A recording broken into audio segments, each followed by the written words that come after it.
Yeah. Don't ask me too much. All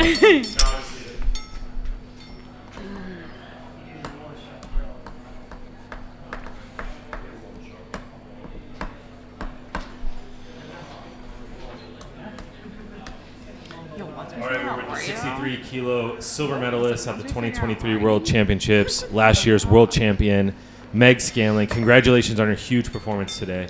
Thank you. Do you want to just, first of all, tell us how the day went for you?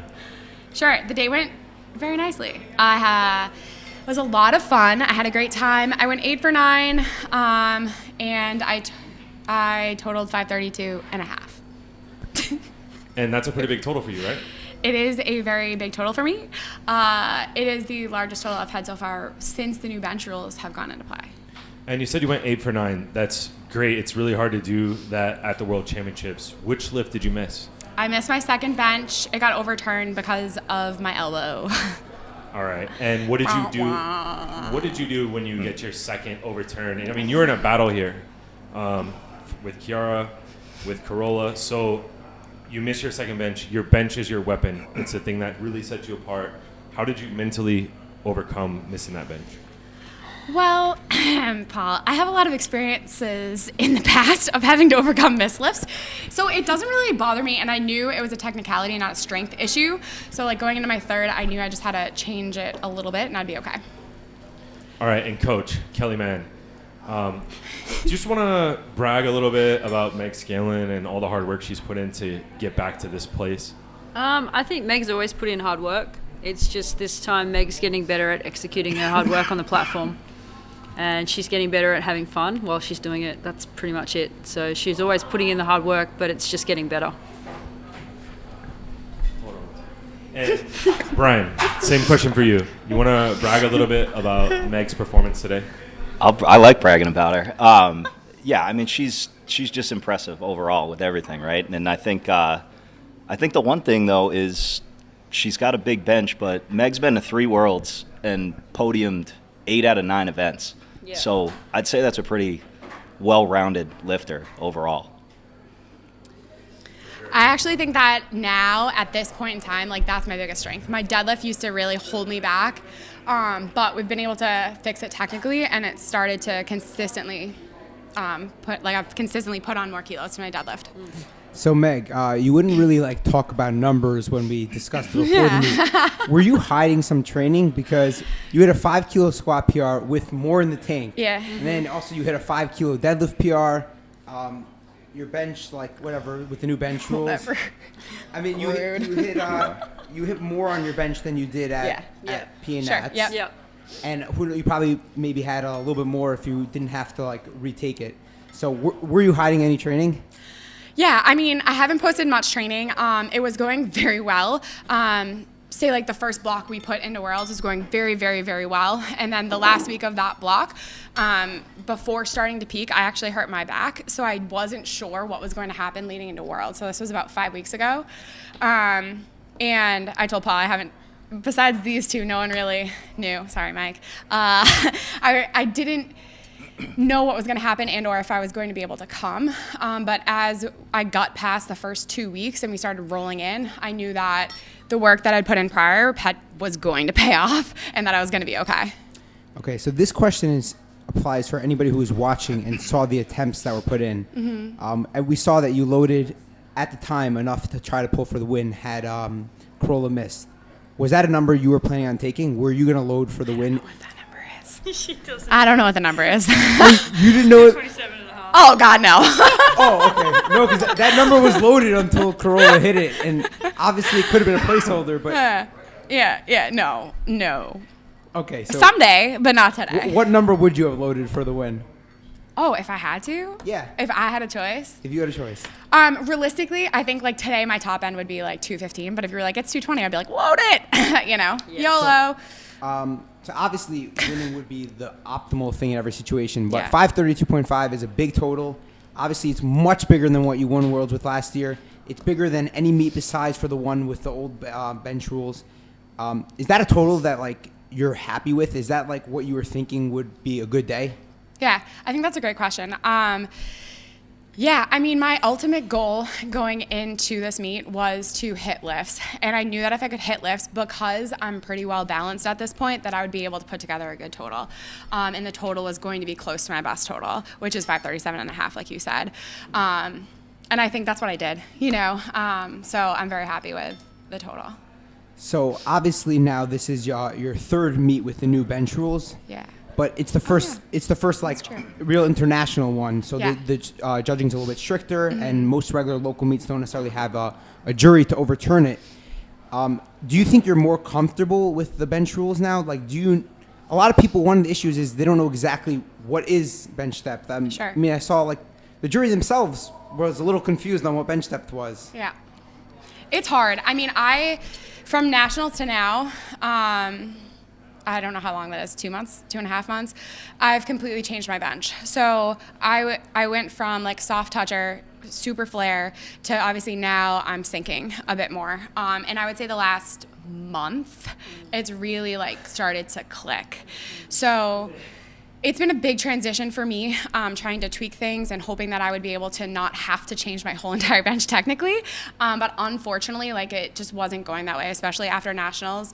Having my elbows very flared was not great for my right hand side, and it was really holding my bench back. So now I feel like I'm at a point where I know what I have to do, and I'm more comfortable with the technicalities of the sync bench that I'll be able to put kilos on my bench. So on that second bench, did you like just like revert to like old technique, or was it just your regular bench and just whatever the judges said what they said? Well, I'm sure Kelly would tell me less think more sync. So one of the things with sync bench is you have to sync it, right? And it's just getting comfortable with it, you know? So it's just one of those things. I've taken like thousands and thousands and thousands of reps of soft touch bench, and at this point I've probably taken hundreds of reps of, you know, sync bench, so it's only going to get more consistent as time goes on. Meg, how is your mindset different coming into this competition, you know, the reigning world champion, and then also knowing that you're going up against one of the greatest in Carola Gara? Yeah, I mean, I kind of came here thinking like I literally have nothing to lose, right? Like I'm nominated third. People think I'm going to come in third, and I am, you know, the reigning world champ, but I'm also very realistic, right? So I kind of entered this competition thinking I can only gain. Like I can only do better than people think I'm going to do. And that's on me. And do you want to say anything about the competitors that you went against, Chiara and Carola from Italy? Yeah. You know, I think it's great. Like, we have a really strong weight class, and that's fun. And, like, Chiara's very young. I think she's 24, 25, so she's very young. So it's only going to get stronger and stronger, and I think that's something that's, like, special, you know, because that's not always true. So it's fun to have competition. Definitely. And, I mean, just tell us, how much fun were you having today? I had a lot of fun. So I said at one point, like, one of my goals today was to have fun. I know I told you this because I always do better when I am having fun. And like, I'm also not getting younger. Like, I'm 35. I don't know how many world championships I'm coming to in the future. So like, that's something that is important to me, to like really enjoy the moment and take advantage of it. And Brian and Kelly, do you want to speak a little bit on her mindset and how it might be different this world championships versus the previous? I think going back to what I said before about just execution, I think Meg's really improved with execution in training, and I think given that her training was going so well, she had the headspace to work on the mindset. And I think we did a few competitions together, especially when you came over to Australia. And the biggest thing when she came over to Australia for that competition is we just focused on making weight really well and also having fun at that comp and ensuring that that mindset was taken into Worlds this year. And Brian, you want to say anything? Kelly is also not saying that. She is very open and willing to, she's always working on my peaking, and this was the best peak we've had so far. And that's something that it takes a lot of practice and testing, and like you can only do that by doing more meets, you know? So like, I don't know how many meets I've done at this point. Like really peaked 4, 3? Is this 4? Yeah. This is probably 4. Yeah. This is probably 4, and like each time it's gotten a little better. And I think in the execution part, I think a lot of that is I feel like last year and before that, I was trying to prove to myself like I still belonged. Whereas now, like, I know I belong, and it's just making it happen. That's amazing. And Brian? I mean, maybe I'm biased, but I don't think there's anybody mentally stronger anywhere. Not many people are doing their top-end training with 2-year-olds running around behind them, squatting 440 pounds and juggling snacks and weights and jobs and being a mom. So, last year she comes in and nobody even has her on the podium, gets an opening with Leah, and pretty much takes advantage of it, and not only for herself, but for USA, which is pretty cool. And this year, you come in the world champ and people still have you third, fourth on all these cute little prediction shows. So I'm just glad she showed up and did what she could do. He's not we talking know about it. yours, Paul. Yours is serious. Kelly, do you think that having fun at competition is something that people need to practice? Yes. Something that you can learn? Yes. Yeah, for sure. No, it definitely is. I think arousal levels in general are very individualized, and I think that it's something that needs to be worked on with coaching as well, and just getting better and better at it over time. So, and everybody's different. So for Meg, she needs to have fun and needs to be able to text me while you're in the middle of lifting and stuff. And that's because that's what works for her. What doesn't work for her is getting tunnel visioned and only focusing on things that she can't control. Is that right? Yeah. Did I say that right? Yeah. That's it.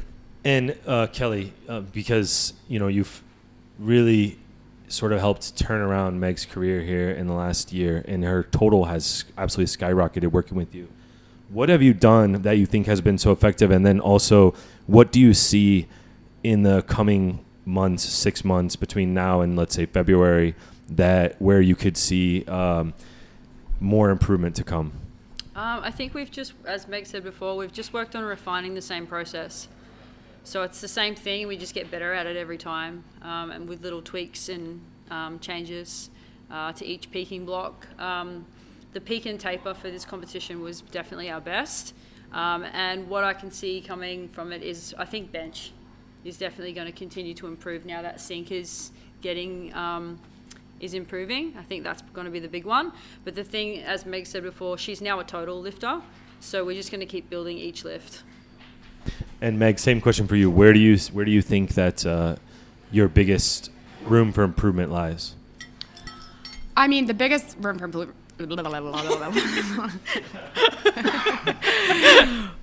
Okay, the biggest room for improvement is for sure bench. I mean, you can even see it. It's not a strength issue. It's just getting used to it. Like, I haven't taken that many reps of sync bench yet. So I think that's something that will pick up pretty quickly, especially because it took us a little while to figure out some volume changes and things like that, and how it is different than soft touch bench in terms of peaking it as well. And I think since we figured that out, it's something that I'll see quick kilos in, where I think like squat and deadlift, it's going to be like chipping away, but since it is all 3 lifts, it adds up pretty quickly, which is nice. Yeah, it's obvious when you look at your total, it adds up quickly. So Meg, what's next? What's the next comp? What are you looking forward to? Are you going to take an off season? Are you going to relax and chill at all? Or are you going to go right back to training next week? I don't know. I haven't thought past the next 48 hours. What are you going to do tonight? Well, tonight I'm going to go out and then, hang out in Malta tomorrow, quick trip to Paris, and then go home to the kids, Well, ideally, she did hit 95% of the world record total. So ideally, we would like to be in the running for a Sheffield invite. So I'm just going to throw that out there. Yeah. Yep. Let's start lobbying right now. Oh, yeah. All right. And Brian, anything else you want to say about Meg? She's the best. She's the best mom, and I think one of the greatest to ever do this when you look at the whole body of work. So, good job. Thank you. I agree. And thank you, all of yous, Powerlifting America people, and Kelly and Brian. Like, I, honest to God, have never had more fun powerlifting than I'm having right now. And it's something that I've said before, and I will keep saying it until I'm blue in the face. Like, I never thought that I would be returning to the world stage, never mind be getting stronger at this point in time. And it's really cool. All right. Well, congratulations once again. We're super proud of you, and we can't wait to see what you do next. Thank you. Thanks. Good job.